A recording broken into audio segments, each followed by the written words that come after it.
everyone, Renee here, and I just want to wish you all a happy, healthy 2018. I hope this year is going great for you so far. So for my first video this year, I am rounding up my favorite products of 2017.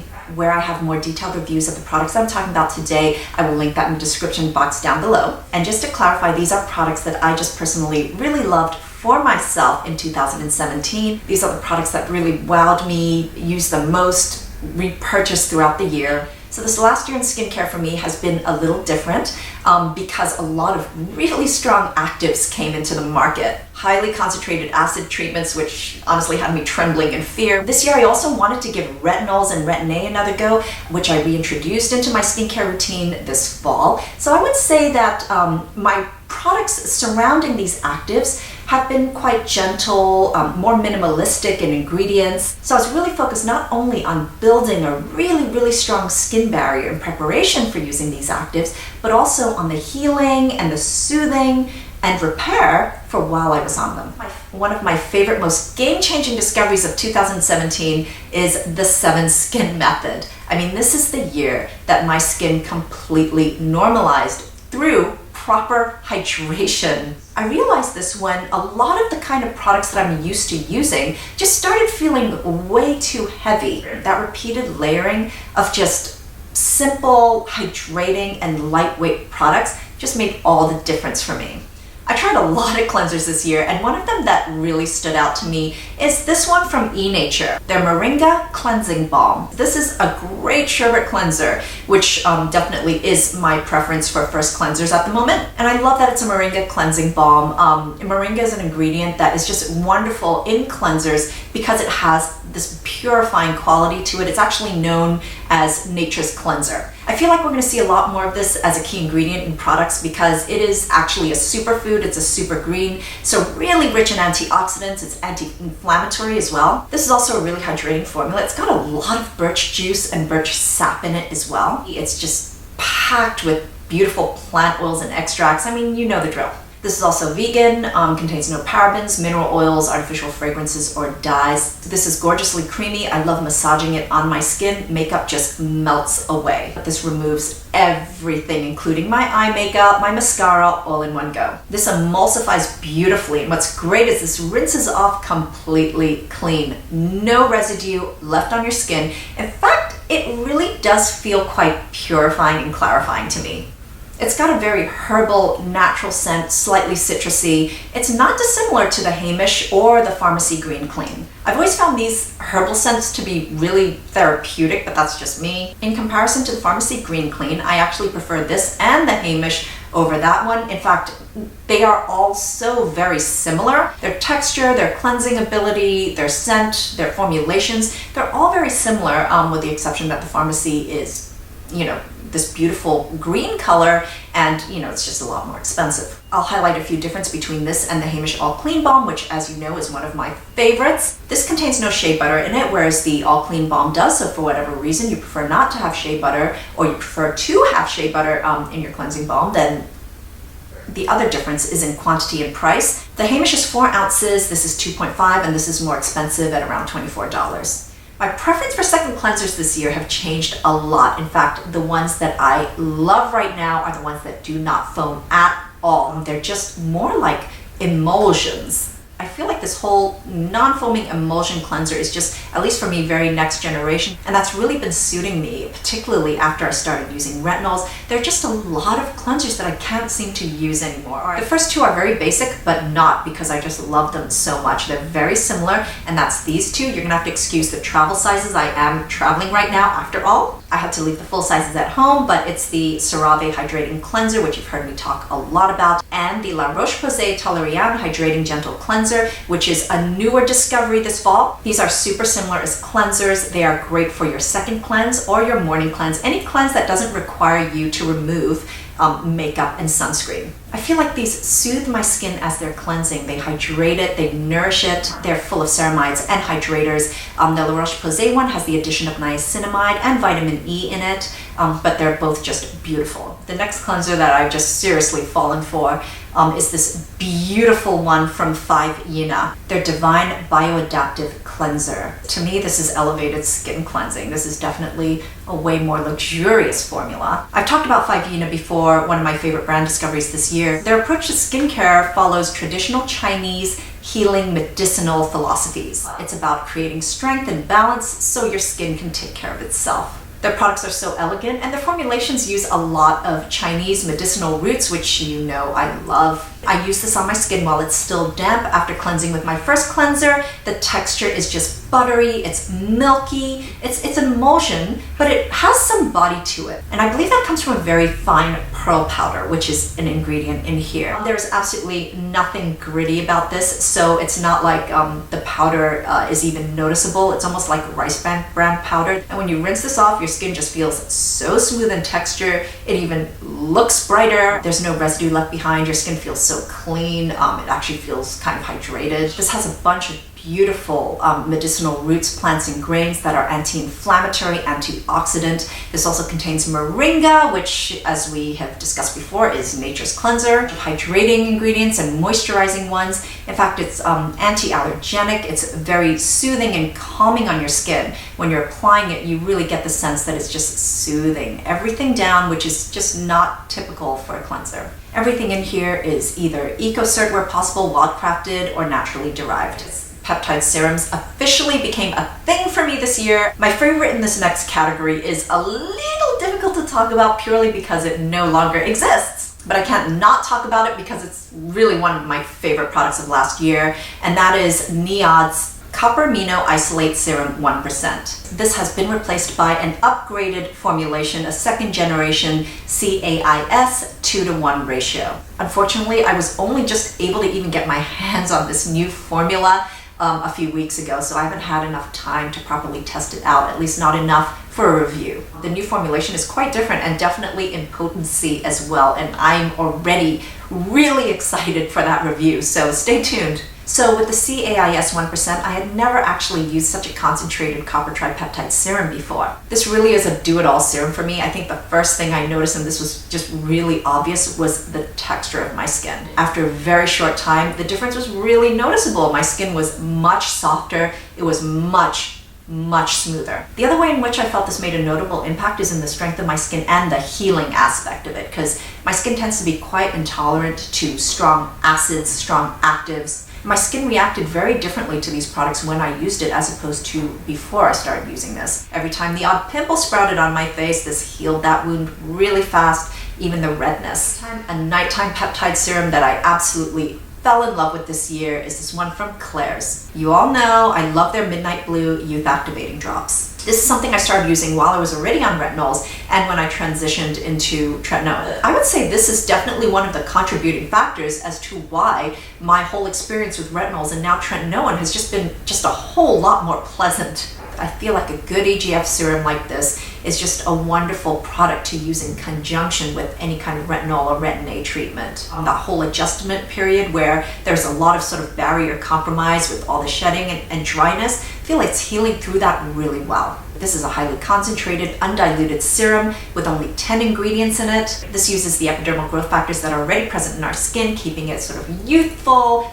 taut, balanced, hydrated. As we age, these diminish in our skin. I particularly appreciate its regenerative and healing properties. This is also great if you have any inflammation or swelling from acne. It will just calm everything down and heal it all up. So this is where I would usually talk about a vitamin C serum. I feel like 2017 was like the year of C serums. So many of them came out, so many brands had their own versions. Very soon I will be uploading 2 videos on vitamin C's. I will have my reviews and my favorites in those. I know you've been waiting very patiently for this video, so stay tuned, it's coming up. So I tested out quite a few different acids that came out first half of the year, and I would say that second half of the year my use was very minimal, and there were actually a few that really stood out. One of them being the Ordinary Glycolic 7% toner, which I find to be absolutely just fabulous, and you cannot beat the price. It's actually a beautiful, well-rounded toner,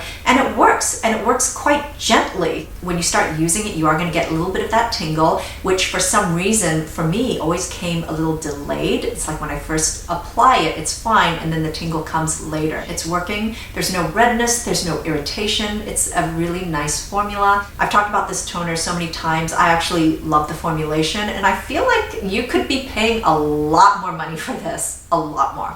There's another acid toner that actually really stood out to me, which is the by Wishtrend Mandelic Acid Toner. I love mandelic acid. I've loved it since last year. It's like the perfect AHA for me. I've mentioned this before, but this toner definitely feels stronger to me than the glycolic 7% solution, even though mandelic acid is kind of a gentler AHA. But it just works so beautifully. Not only does it hydrate my skin, but I feel like it also additionally gets rid of some of the blackheads and keeps my pores really clean. This is actually gentle enough, but effective enough for me to use every once in a while now when I feel like I just want to get rid of some of that flaking skin that's just kind of hanging on from my retinol use. This actually came as a really, really big surprise to me, but The Ordinary's 30% AHA and 2% BHA peeling solution was kind of a hit. I really did not expect to like this as much as I do. It was something I just wanted to try, and there was definitely trepidation, so I proceeded very, very cautiously with just a patch of my skin for just a fraction of the time.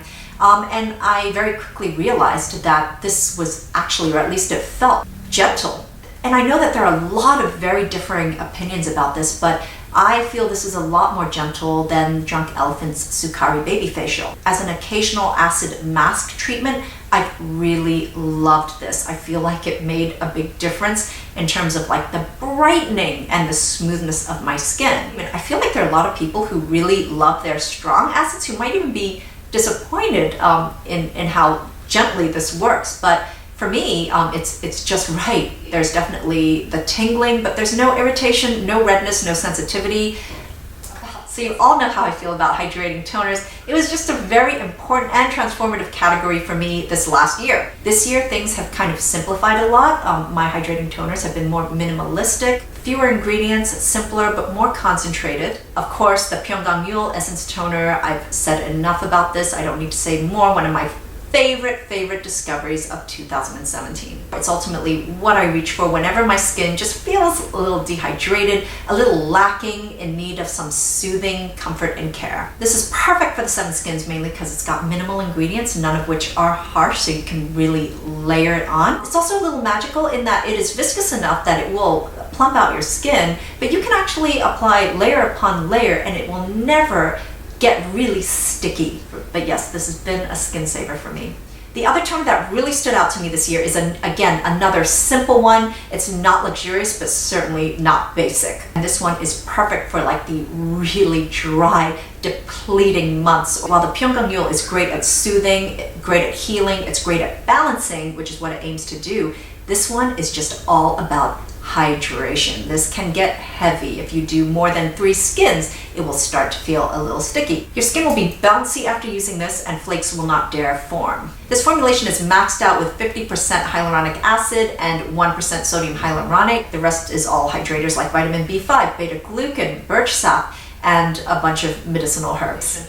I love a good face mist. I have a rotation of about 5 just on my workspace alone. So the Manyo Factory Rosehip Oil Mist just kind of blew me away. It has to be one of my all-time favorite mists. This is absolutely not an oily or greasy face mist at all. It is incredibly lightweight. Rosehip oil in and of itself is a lightweight and drier oil, which just absorbs to your skin really quickly. When I use this just refreshes my skin so beautifully and it makes it look radiant. I feel like this balances the oiliness and controls it without leaving my skin dehydrated like a lot of heavily water-based facial mists can. This is an organic brand. It's really gentle, non-irritating. There's no alcohol in here. It combines some of my favorite plant oils and extracts such as sea buckthorn, camellia, sunflower seed, and it's got a beautiful natural rose scent. It's very slight. And the mister in and of itself is really fine, so you don't get any heavy droplets of water shooting at you.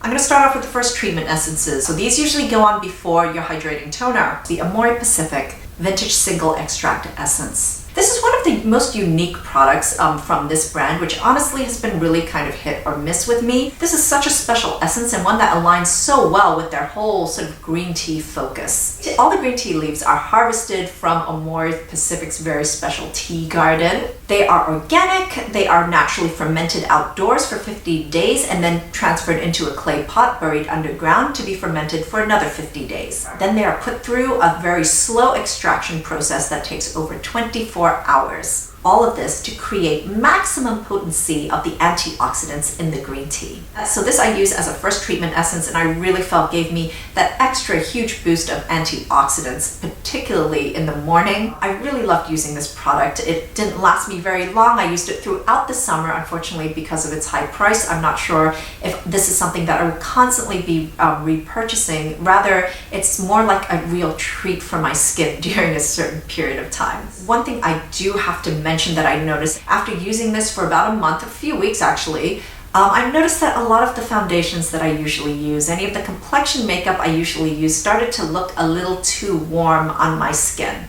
And usually during the summer, my foundations feel a little more on the lighter side. So this was really bizarre. And oddly enough, since I finished using it, I feel like all my foundations look normal again. As far as the non-first treatment essences go, the ones that are supposed to come after toner, there is one that I found that is just so unusual but really, really good. Ado Classics Real Tonic Soothing Origin Essence. First of all, this is a Hanbang brand, so much like Pyeonggangyul, this is a skincare line that was created by a clinic of herbal medicine. This is absolutely not your typical essence. It's not a watery essence, it's a gel. This is the year that I really started appreciating gel products, but this one definitely takes the cake for me. It's so very special. So you're supposed to use this after your toner and before your serum, and it will actually help all the other products work better. I actually feel like this does do that because even though it's a gel-like consistency, there's nothing left behind sitting on your skin except pure hydration. This is packed, and I mean really packed and concentrated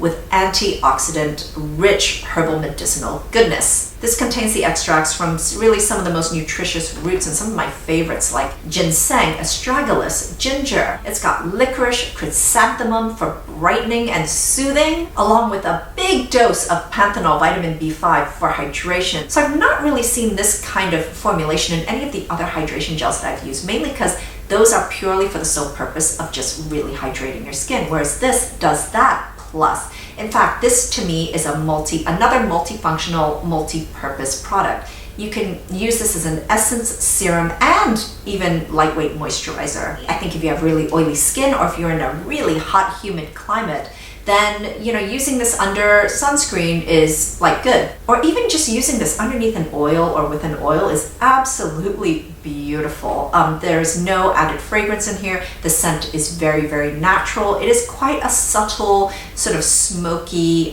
woody type of root scent. This is great for all skin types, depending on how you want to use it. It truly has a wonderful anti-redness effect. It's very soothing, it's very calming. And the other essence that I've come to love this year, of course, is Skin Foods Royal Honey Propolis Essence. I feel like every year there's going to be a honey or propolis essence or ampoule that's going to make it into my favorites because I love the ingredients so much. Last year it was the LJH, which still I love, but it's so tiny. This one is definitely heavier than the LJH. It is a more weighty product, which for right now just suits me fine. I love this minimal concentrated ingredients list. It's 50% black bead propolis extract, 20% royal jelly extract, and 10% black honey extract. So it's that perfect trifecta. In addition, this contains even more humectants. It has sodium hyaluronate, it's got beta glucan, it's got glycerin. I mean, this will definitely coat your skin. This will give you that beautiful honey gloss on your skin. It will leave a coating that's slightly tacky, which I don't mind at all. But also, once you put a moisturizer over it, it just gets rid of that. There's no tackiness anymore. It's so comforting. It's so soothing during the blistering winter, or if you're using Retin-A, it just kind of keeps everything down and coated. There's nothing irritating in here, no fragrance, no alcohol. So I've decided to split this video into two parts because it's just so long. So stay tuned for part 2. That's going to come up right away. Thank you so much for watching, guys, and wishing you great skin health. Bye!